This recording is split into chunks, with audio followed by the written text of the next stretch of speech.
Shalom, tudo bem? Eu sou o Antônio Carlos e este é o canal oficial da comunidade cristã Radavar. Hoje nós vamos trabalhar mais uma questão e vamos responder a dúvida que foi apresentada.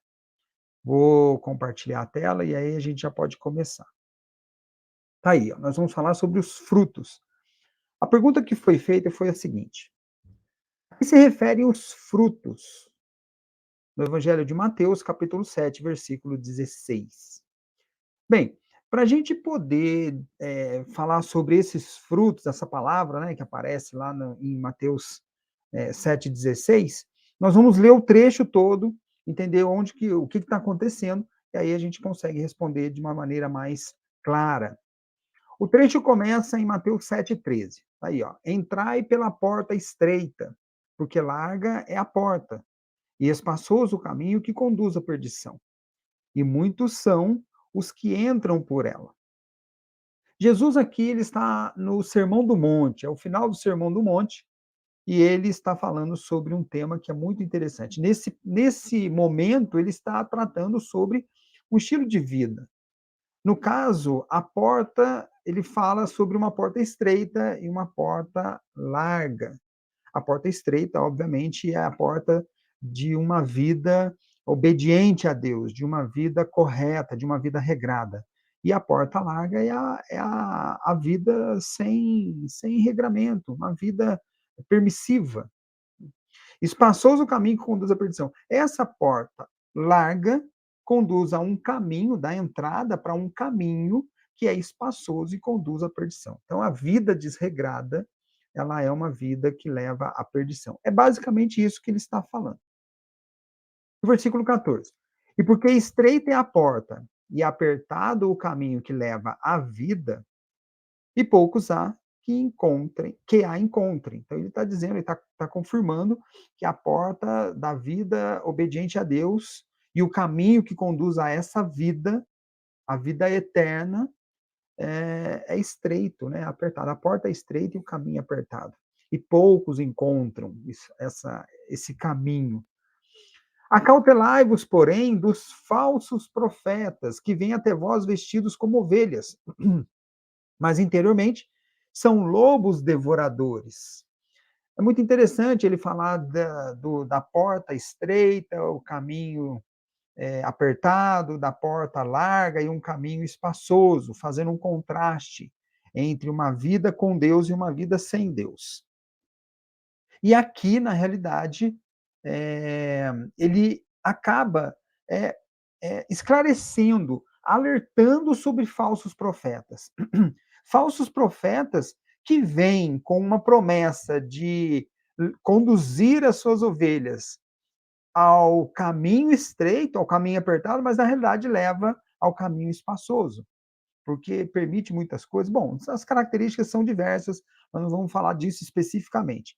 Mas ele alerta, acautelai-vos dos falsos profetas, porque por dentro eles são lobos devoradores. A gente pensa que a pessoa, né, pensa que está realmente cuidando ou acompanhando ou mesmo seguindo um profeta que está colocando a palavra de Deus em sua correção, mas na realidade eles são lobos devoradores, devoram, sugam tudo das ovelhas e na realidade não conduz ao caminho apertado, na realidade conduz ao caminho espaçoso, por onde vai muita gente.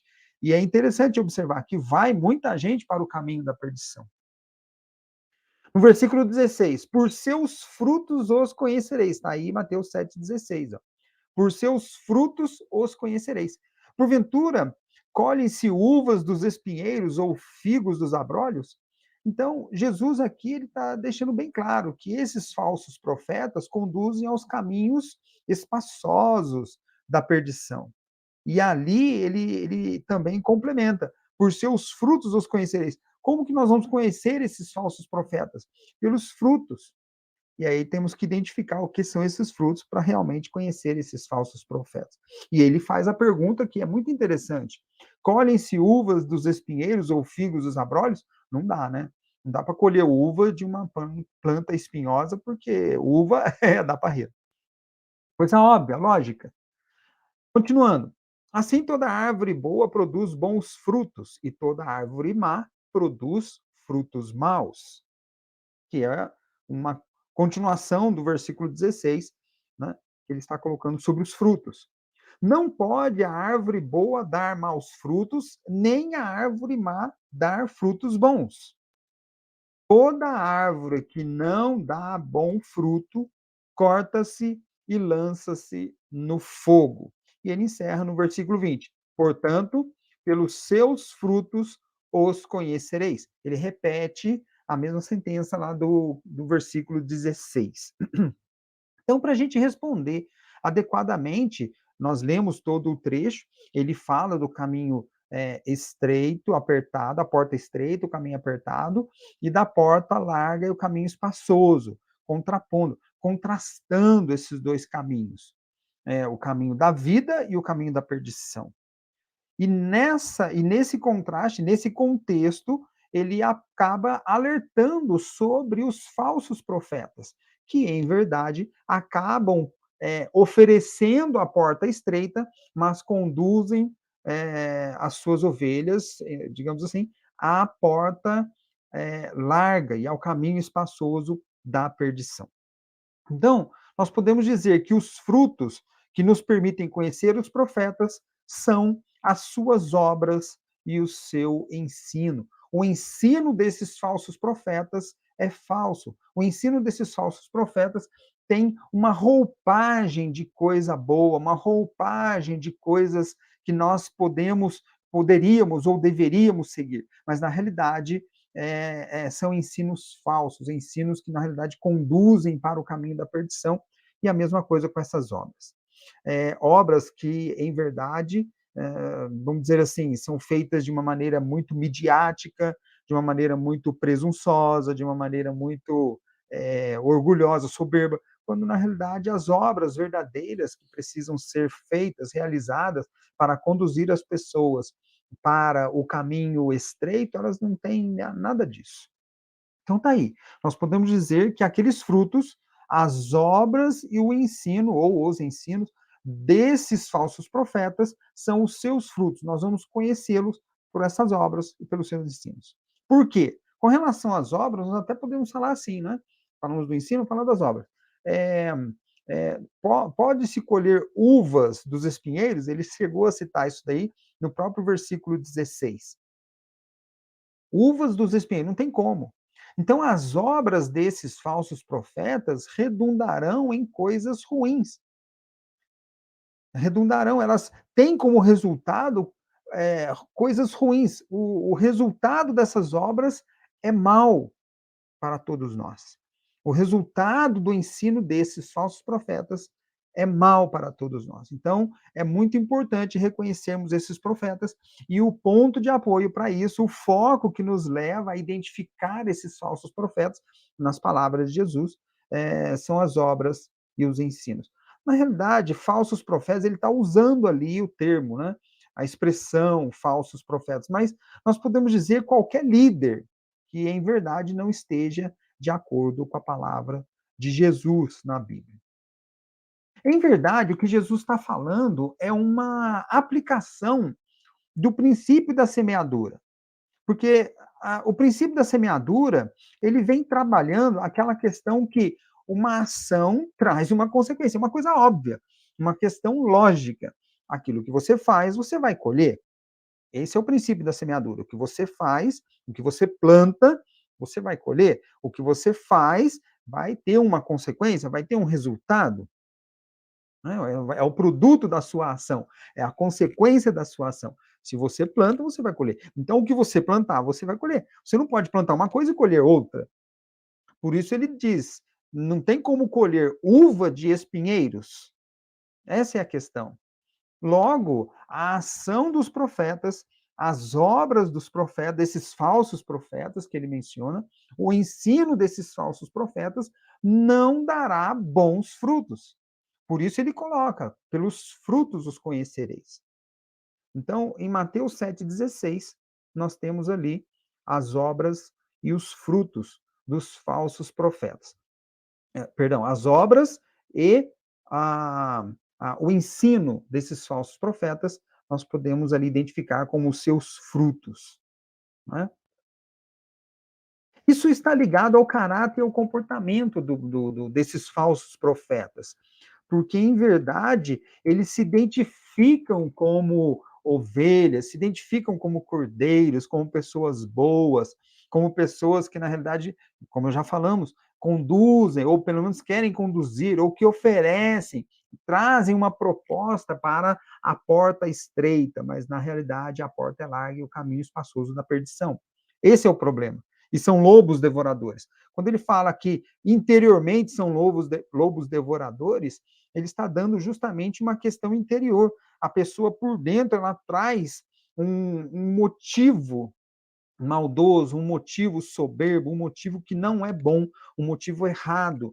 Né? A motivação que a pessoa traz para poder conduzir, por mais que não seja demoníaco, vamos dizer assim, acaba sendo pelo resultado da sua ação. Porque simplesmente conduz ao caminho espaçoso e à porta larga da perdição. Essa é a questão. Agora, Jesus ele faz o contraste. Ele tanto fala dos falsos profetas, mas ele coloca de uma maneira genérica: pelos frutos os conhecereis. Nós é que podemos concluir que os frutos desses falsos profetas são frutos maus. Né? A árvore é uma árvore má, portanto, ela vai dar frutos maus. Porém, ele contrasta uma árvore boa dá frutos bons. Isso é importante a gente perceber. Ele não fala só de falsos profetas, ele faz um contraste ali. O fruto da árvore boa será um fruto bom. E a árvore boa certamente dará um fruto bom. É isso que ele coloca.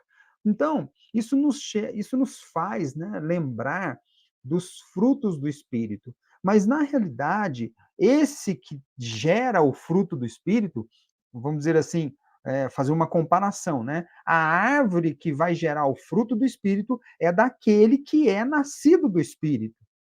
E aí nos faz lembrar de João, o Evangelho de João, capítulo 3, versículo 8.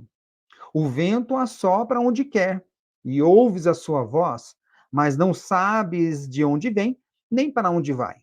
Assim é todo aquele que é nascido do Espírito.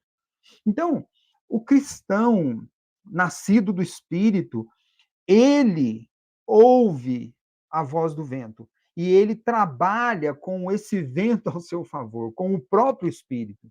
Logo, nós podemos dizer que o cristão que é nascido do Espírito, ele tem, é como a árvore boa. Ele é a árvore boa que vai trazer os frutos bons. Quem é nascido do Espírito age dessa forma, tem boas obras, tem um ensino correto, compreende adequadamente as Escrituras e a palavra de Deus, e é isso que transfere para as pessoas ao seu redor. E quem está junto com ele vai ouvir a sua voz. Isso é muito importante. Ali já nós podemos fazer uma comparação, né? Ouves a sua voz. Esse é o resultado da ação, do sopro do vento. Você ouve o vento soprando, é mais ou menos isso. Esse é o fruto. Você ouve a voz. Essa é a questão. E como nós falamos daquele que nasceu do Espírito, vai gerar frutos do Espírito, obviamente, Paulo, lá na carta aos Gálatas, ele chega a citar: o fruto do Espírito é amor, gozo, paz, gozo ou alegria, paz, longanimidade, benignidade, bondade, fé, mansidão, temperança. Esses são os frutos do Espírito. Logo, toda obra realizada pelo cristão, por aquele que é nascido do Espírito, como árvore boa, vai gerar frutos bons, como Jesus falou. Esses frutos são os frutos do Espírito: amor, fé, paz, alegria, bondade, mansidão, temperança, benignidade e longanimidade. Então, lá em Mateus 7, capítulo 7, versículo 16, quando Jesus, no Sermão da Montanha, estava citando estava mencionando os falsos profetas e alertando a igreja sobre, alertando lá a audiência sobre os falsos profetas, ele já estava adiantando que os falsos profetas têm obras más e ensinos ruins. E deles não há frutos bons. Não se pode colher frutos bons. Colhem-se frutos maus, que conduzem à porta larga e ao caminho espaçoso da perdição. Mas, por outro lado, a árvore boa, que gera bons frutos, é a árvore daquele que é nascido do Espírito. E o nascido do Espírito gera, através de suas obras e de seus ensinos, os frutos do Espírito, que são esses que estão aí. É nesse sentido que nós podemos ler o capítulo 7 de Mateus, no trechinho de 13 a 20, em particular, na parte que fala dos frutos. É isso. Hoje nós falamos sobre essa questão e traduzimos ali sobre Mateus, capítulo 7, versículo 16. Uma ótima semana para vocês. Deus te abençoe. Shalom!